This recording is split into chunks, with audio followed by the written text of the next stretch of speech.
So we're recording again. Welcome to Chasing Quicksilver. My name is Shannon B. Douglas, and I've been engaged in some debunking and demystification and despelling of the accusations by James Lindsay. James is a great contributor to the anti-woke movement, a fierce intellectual, an author who's published several books. But in the last year and a bit, Lindsay has been making attacks on um, alchemy, Gnosticism, Hermeticism, some of the classic uh, texts of the Hellenistic era that gave rise, after a long period of absence and loss and amnesia, quite frankly, that gave rise to the Western Enlightenment, in my opinion. James Lindsay's argument, of course, is that this Gnosticism, Hermeticism, and alchemy is actually the secret religion behind Marxism and Hegelian philosophy before that has led up through the present time into the neo-communist, neo-Marxist environment that we're in right now. My argument is that James has actually got this upside down, that he's mystifying the history of Gnosticism, Hermeticism, and alchemy. And today I'm going to talk a little bit about why I think it's so important right now that we examine the ideas given to us by these philosophers and these thinkers and these psychonauts, perhaps, because they represent not only powerful tools to help individuals develop their own sovereignty in the current environment of group identity politics, but that they informed much of the Western Enlightenment, leading to classical liberalism, leading to, or parallel to thinkers and like John Stuart Mill. Hermeticism, the core word of Hermeticism, Hermeticism comes from Hermes, and many of the Hermetic texts are attributed to Hermes as the author. This is the divine voice, or the voice of the divine mind coming through the individual. And we get the word hermit from Hermes and from Hermetic. And the hermit is the individual who seeks a relationship with the divine as an individual without an intermediary. I talked about this in a previous video.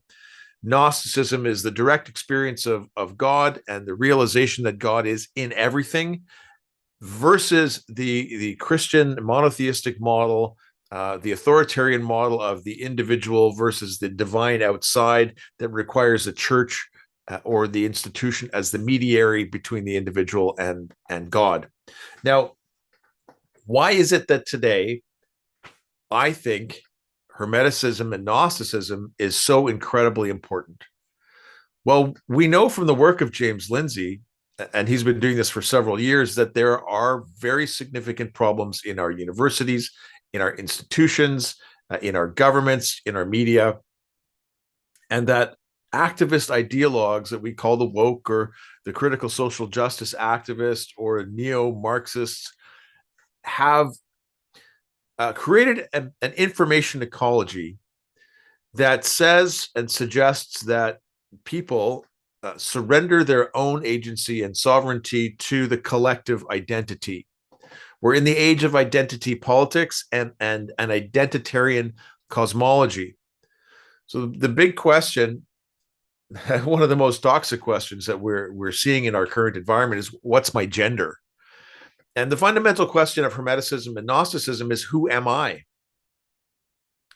But the approach is very, very different. And the question about what's my gender and the related questions of what's my identity based on my sex, my skin color, my racial ancestry, my history. We have all this identitarian stuff about minorities and intersectionality, and all of that is about stacking up the points in the woke matrix to identify oneself by one's victim categories and by one's external characteristics. Gnosticism and Hermeticism is the inverse of this. It says that your external characteristics actually don't matter, but that we determine who we are through understanding our relationship with self and with self's relationship with God, what the Gnostics and the Hermits call mind. And mind is that quiet, still voice inside that we might connect to conscience. It's more sophisticated than that, but it's an easy way to think about it. I'm rereading the Hermetic texts, what's called the Hermetica, the Corpus Hermeticum, sometimes called the Asclepius. And these texts fundamentally were built on legends of healers who attained insight into healing, and through that insight into healing, attained immortality. The core objective of European alchemy was to refine the philosopher's stone, the lapis philosophorum, the elixir of life. And that project was largely misunderstood by Europeans following the Renaissance. Now, these texts were lost for close to 1,000 years from the Western mind anyway. They were rediscovered at the beginning of the Renaissance. The Medici family, as patrons, funded the translation of these important texts. They put their translation of the Hermetic corpus ahead of the translations of the works of philosophers like Aristotle and Socrates and Plato. There was tremendous interest in these texts in the literati of Europe. And some of the literati and the mindset of Europeans at the time took an aspect of these texts to measure, to investigate, to understand, and to map out the world as the builder would. So the builder or God in these texts is referred to as a builder, in some sense, a craftsman. And God, created in the image of the builder and craftsman, empowers human beings to measure, build, create, refine, perfect, and understand. So when these texts were translated after rediscovery at the beginning of the Renaissance, it set in motion a bunch of investigations or investigations by many, many people in Europe into the phenomenology of the material world. Now, we learned in chemistry class when we were in 8th grade or 9th grade that alchemists led to the beginning of chemistry, and that alchemists actually had it wrong, and chemistry was kind of an accidental discovery. But it's probably more nuanced than that.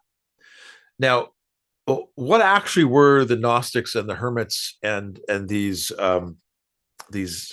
practitioners of Hellenistic alchemy were actually after? Well, when you read the texts, it's clear that what they are talking about is not the physical world, but the abstract or the subtle world, or the world of cognition. It's clear that what the philosophers and practitioners of this early Gnosticism or pre-Christian Gnosticism were interested in the landscape of the mind itself, that it was through the understanding of the mind that we would bridge our connection with the divine. And the divine, or God, can be thought of in the sense of alchemy and Gnosticism, not just as permeating everything, because that's gnosis, God is in all things. But if you want to replace the word God here, you could replace the idea with the highest good. And Jordan Peterson's been talking a lot about this idea of the highest good for a few years. Like, what is God if not the highest good, the best thing that you could do in this particular moment? But let's go into the comparison between current approaches to what we call mental health or our mental understanding, and identitarianism, and how that's different from the ideas of Gnosticism and alchemy. And I'm going to go to the text for a little bit of a quote as well. In the current moment, as I said, we're focusing people's energy on what they are, their race, their sex, their gender, their ableness, whatever the other identitarian categories are in the intersectional matrix. We're saying this is who you are. And that places those people into a group identity basket. And everyone should be treated according to their group identities. And the rest of the cosmology here is that we exist in this oppressor and oppressed hierarchy, that we're trying to invert oppressor and oppressed, or liberate the oppressed from oppression. And in the alchemical or Gnostic or Hermetic cosmology, one is to reflect on their own internal mental landscape, and discern between the influences that are inside. So there are some influences that they acknowledge that are evil, that they don't specifically talk about a devil or a Satan, but there are things that take us away from God, and there are things that move us towards God. And in that landscape of these different influences in our minds, and we can think in really simple terms of Plato's allegory of the chariot, where there is a charioteer and there's a black horse and a white horse, and the two horses want to go in different directions, and one is a wild horse that's getting into all kinds of trouble, and one is taking us towards heaven and the fulfillment and development of our souls. Or we could think in even more cartoonish terms, like the ideas of the angel on one shoulder and the devil on the other.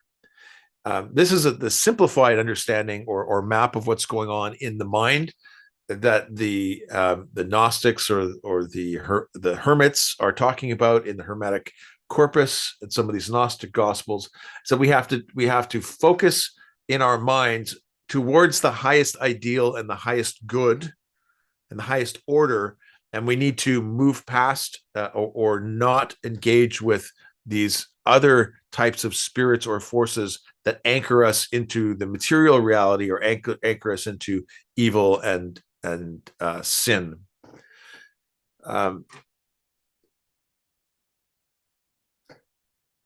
It's actually an ideology, a spiritual framework. It's not a religion, because it doesn't suggest that people worship the book or worship a prophet of some sort, or even worship the patron of this philosophy, which is identified at different times as Tat, as Teoti, as Thoth, as Hermes, and as the Pymander.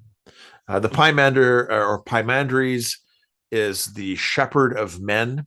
I don't know if that's a familiar term to you or not, but it seems kind of interesting to me that God, or a manifestation of God in alchemy and Hermeticism, is a builder, or maybe even a carpenter, and also referred to as a shepherd of men. Some interesting parallels there. The difference between the Christian religion and Gnosticism, of course, is that, as I've said before, Gnosticism, Hermeticism says you look inside for your relationship with God. And in the Christian church, which became the Roman Catholic Empire out of the Christian cult, said that the intermediary or pathway to God was through the church. So it's this difference between an internal investigation and an external one, and it's the difference internally in discerning between the grievance of the lower orders of our humanity and our psyche, and the vision of our highest potential and our ideals. So here's something that accords a little bit with some Hellenistic philosophy about the good, the true, and the beautiful. This is from the Hermetica, chapter 6, that good is in God alone and nowhere else. The highest good. The good, Asclepius, is in nothing else except God alone, or rather, God himself is always the good.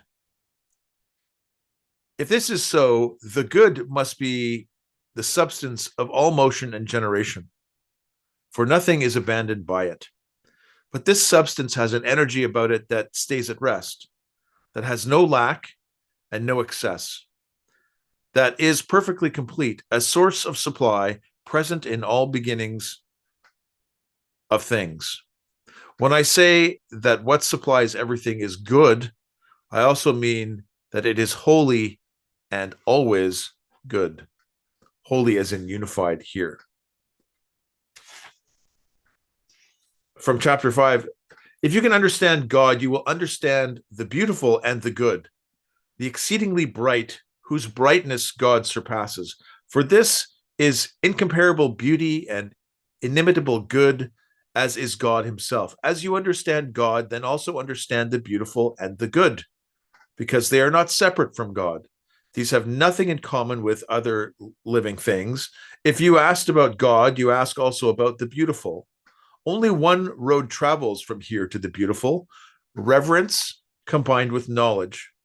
Hence, those who remain in ignorance and do not travel the road of reverence dare to say that mankind is beautiful and good.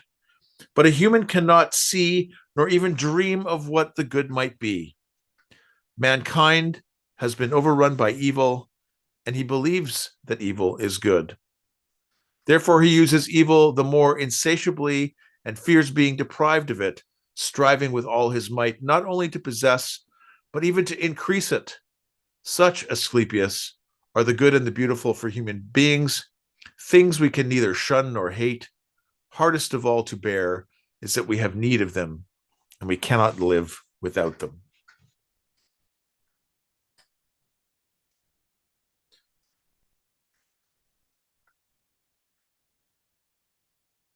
There's another section here. This is chapter 2 or book 2 of the Corpus Hermeticum. This one is untitled in this translation. This is the Hermetica.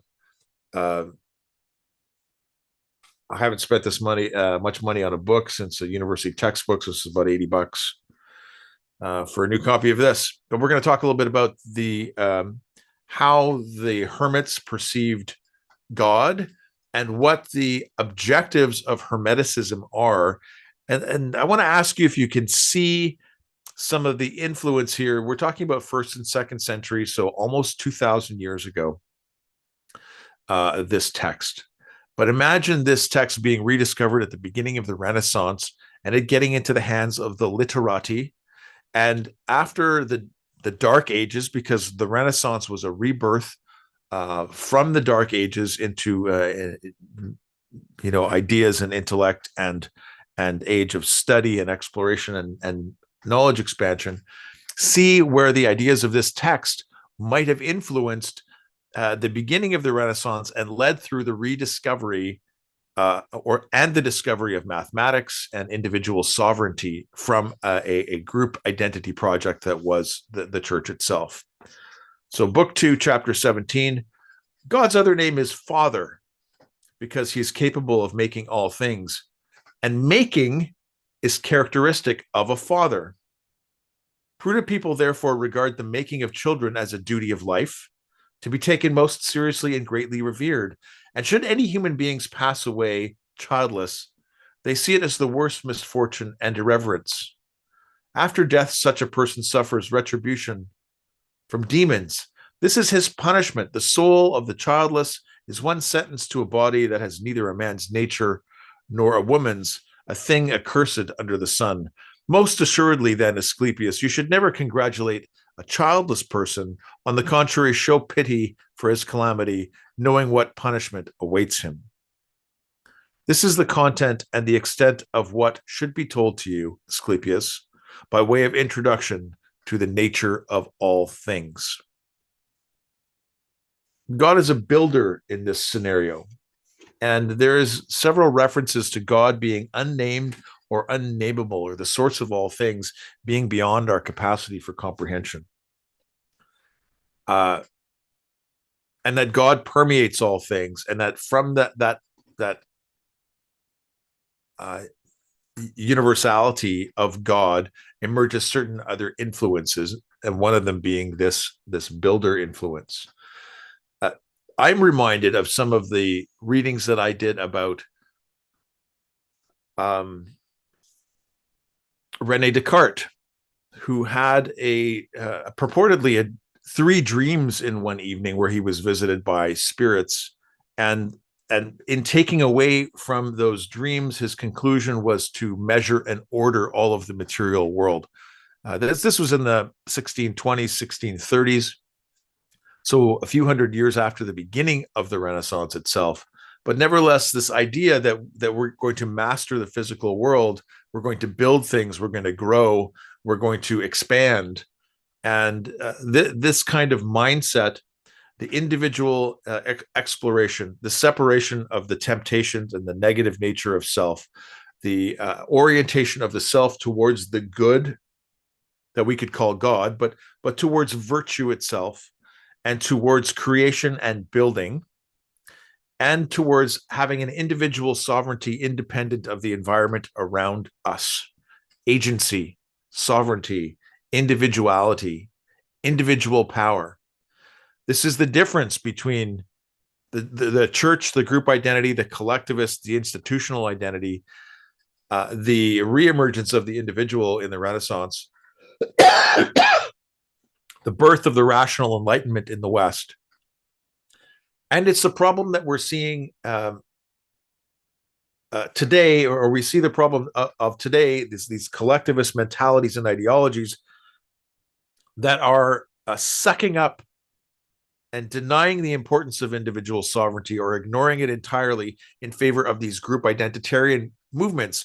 And so I believe it's so incredibly important, and there's a powerful opportunity here, even if we don't believe in God, even if we're coming from a rational, materialist, atheist perspectives, to orient ourselves internally towards the good, towards creation, towards building something from the core of the individual self, independent and sovereign from any group identitarian projects that might be in our environment.